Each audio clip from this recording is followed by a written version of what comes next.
Eo amin'ny tontolony sosialy kosa indray dia lahara-pahamena eo anivon'ny tony ampitantanan'ny CNAPS na ny tahirim-pirenena momba ny fiahina ara-tsosialy ny fanapahem-pahefana tafiditra ao anatin'ny budget programa na ny fandaharana asa ao anatin'ny 10 taona 13 sy 17 sy 20 ny fanaparehana ny CNAPS manerana ny nosy.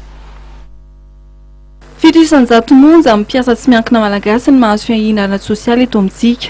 Noho izay anton'izay dia manao ny ezaka rehetra ny CNAPS mba hampafantatra ny zony amin'ireo mpiasa.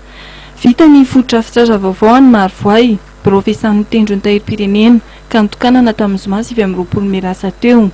Ny trano vita dia ampahany amin'ny ezaka izay atao hoy Andriamatoa Arzaka Rabekotoraolona, tale jeneralin'ny CNAPS, satria mbola ambany ny tany malagasy mahazo ny fiahina ara-tsosialy.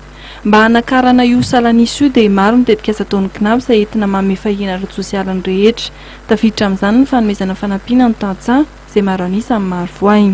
Fito isan-jato no apahany amin'ny isan'ny mponina eto Madagasikara hiandraika tamin'ny CNAPS amin'izao fotoana izao.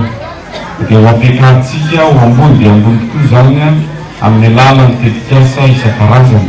Ao anatin'izany ny anatanterantsika ny mba ahafahany tantsaha mahazo fiahina ara-tsosialy. Ka dia eto Marivoay moa dia maro ny tantsaha.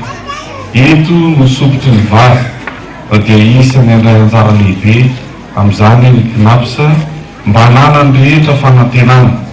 Ny distrika Marivoay izay sokotry ny vary eto Madagasikara, 900 mponina ao aminy dia tantsaha avokoa. Ny fanirian-dalana tamin'ny lanonam-pikafana ihany koa ny fananganana ny club CNAPS Sandrolona ny toerana.